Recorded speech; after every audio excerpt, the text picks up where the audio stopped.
छोटे छोटे नन्हे मुन्ने प्याले प्याले ले दिवाली के झूठे हाथ चले सुबह टूटे।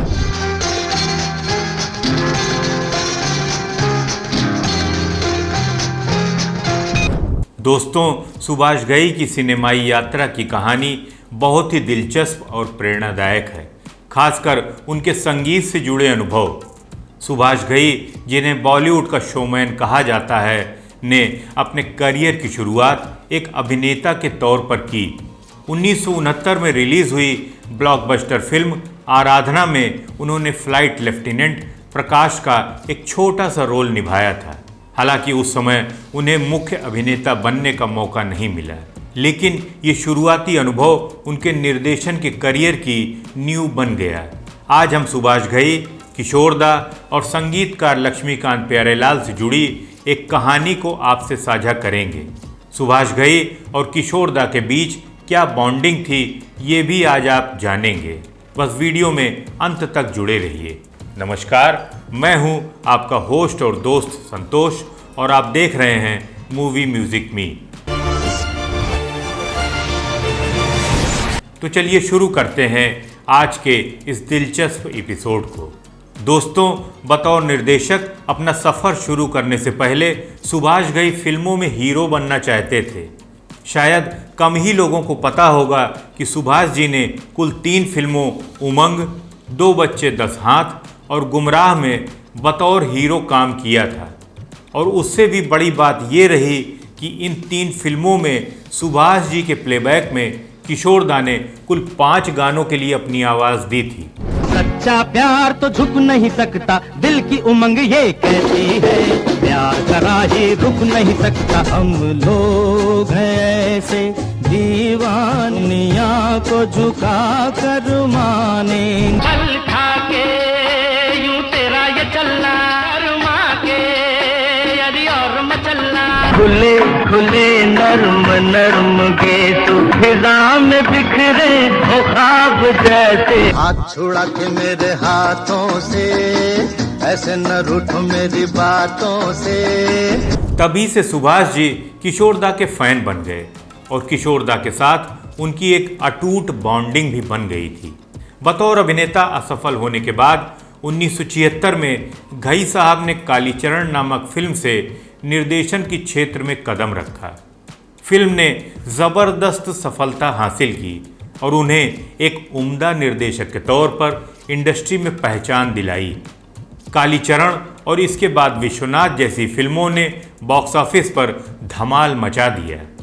मगर एक सवाल अक्सर उठाया जाता रहा कि उनकी फिल्मों में संगीत का जादू उतना नहीं था जितना उनकी फिल्मों की कहानी में होता था। इस तरह की आलोचना ने सुभाष घई जी को भीतर से झकझोर दिया। उन्होंने फैसला किया कि अब वो एक म्यूजिकल फिल्म बनाएंगे जिसकी धुनें सदाबहार होंगी, ऐसी धुनें जो मॉडर्न भी हों और सीधे दिल को छू जाएं, जिसे सालों तक लोग याद रखें। उनके कुछ करीबी दोस्तों ने उन्हें सलाह दी कि वे इस फिल्म के लिए महान संगीतकार R.D. बर्मन जी को साइन करें, क्योंकि पंचम दा ही उस वक्त ऐसे म्यूज़िक डायरेक्टर थे जिनकी धुनें मॉडर्न और मेलोडियस दोनों का कॉकटेल होती थी।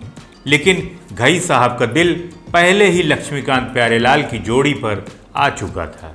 लक्ष्मीकांत प्यारेलाल भी उस वक्त के बड़े म्यूज़िक डायरेक्टर्स में से एक थे और घई साहब ने उनके साथ ही इस म्यूज़िकल फिल्म की जिम्मेदारी उठाने का फैसला कर लिया था।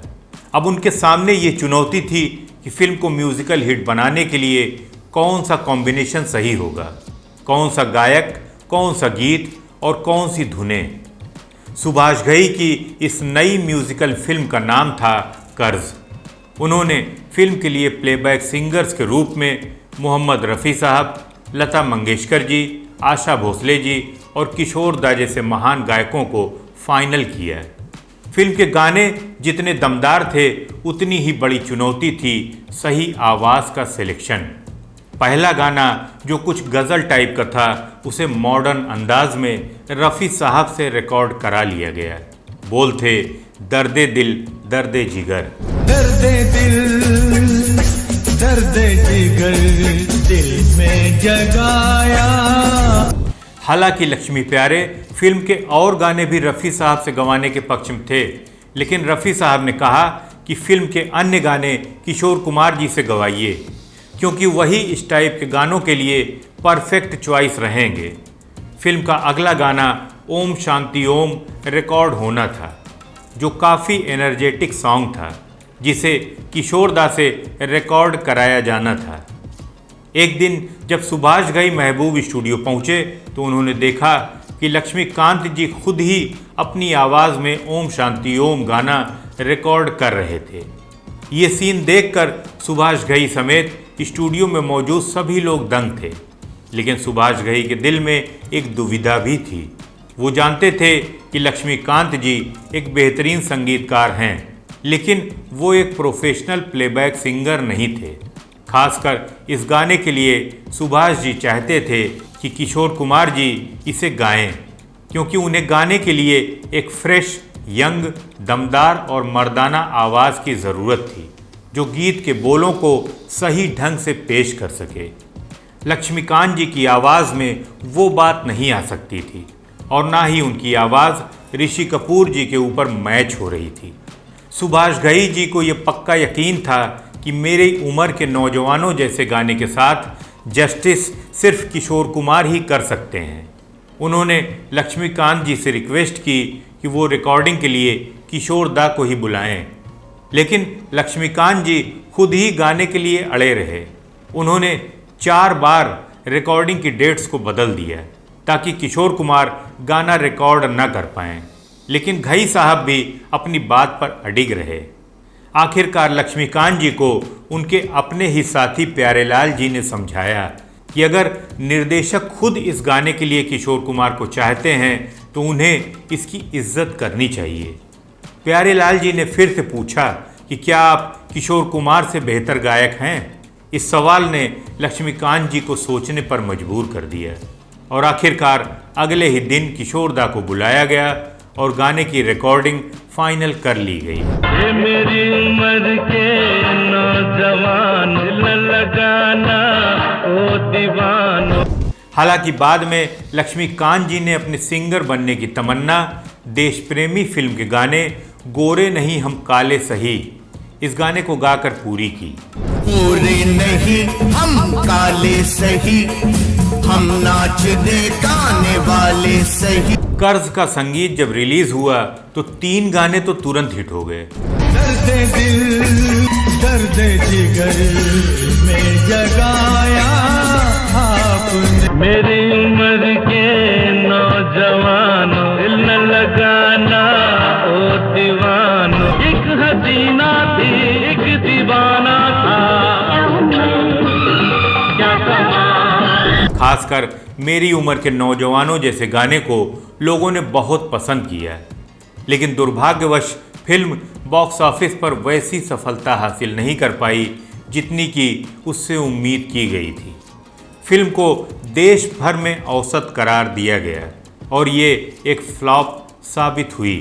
मैंने कर्ज फिल्म लिखी, प्यारेलाल जी के पास गया मैं ऐसी फिल्म लिख रहा हूँ सर, और इसमें ऐसा म्यूजिक हो जो लक्ष्मीकांत प्यारेलाल ने पहले ना दिया हो, और उसके लिए उस सिवाय ऋषि कपूर साहब के कोई भी फिट हिंदुस्तान का एक्टर नहीं था। चैलेंज था मेरे लिए, वो था कि कामिनी का रोल कौन करेगा। हाँ, तो सोनलाल कंवर साहब को तो उन्होंने मुझे कहा यू गो टू सिमी। खुद ऋषि कपूर जी ने भी कई इंटरव्यू और अपनी बायोग्राफी में इसकी असफलता का जिक्र किया है। कर्ज लगी थी उस दौर में जबकि सिर्फ एक्शन फिल्में चलती थी। वो दौर ऐसा था कि कोई भी रोमांटिक या म्यूजिकल फिल्म टिकती नहीं थी अनटिल अनलेस उसमें कुछ बहुत कड़क बात होती। जब हमारी फिल्म रिलीज हुई तो it was accepted very well, but it was not a very big film in the sense कि एक पिक्चर 1 हफ्ते बाद आ रही थी, उसका नाम था कुर्बानी। सो ऑब्वियसली 1 हफ्ते के बाद उस पिक्चर ने हमको थोड़ा सा धक्का तो जरूर दिया था। लेकिन समय के साथ कर्ज को एक नई पहचान मिली। फिल्म का संगीत तो तब भी हिट था, लेकिन अब इसे एक कल्ट क्लासिक के तौर पर देखा जाने लगा। आज भी जब लोग इस फिल्म के गानों को सुनते हैं तो उन्हें महसूस होता है कि ये धुनें बियॉन्ड द टाइम लोगों के दिलों में अपनी जगह बना चुकी हैं, खासकर मेरी उम्र के नौजवानों।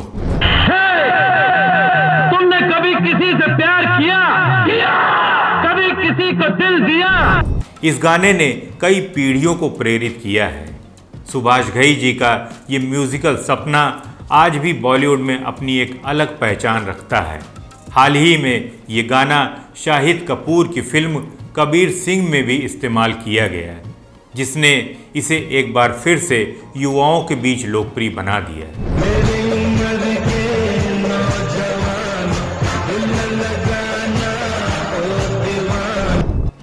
इस कहानी से ये साफ होता है कि सुभाष घई जी ने अपने करियर में कभी भी समझौता नहीं किया, चाहे वो संगीत हो या कहानी। उनका हर फैसला दिल से होता था। शायद यही वजह है कि वो आज भी बॉलीवुड के सबसे सम्मानित निर्देशकों में से एक माने जाते हैं। दोस्तों, ये थी सुभाष घई और किशोर दा की कर्ज से जुड़ी कहानी। आपको किशोर दा का ये गाना ओम शांति ओम कितना खास लगता है, कमेंट बॉक्स में अपने व्यू ज़रूर लिखिएगा। पूरा वीडियो देखने के लिए आपका दिल से शुक्रिया। अगर आपको ये एपिसोड पसंद आया हो तो इसे लाइक और शेयर करना न भूलें। तो मिलते हैं अगले एपिसोड में किसी और नई कहानी के साथ। तब तक के लिए नमस्कार।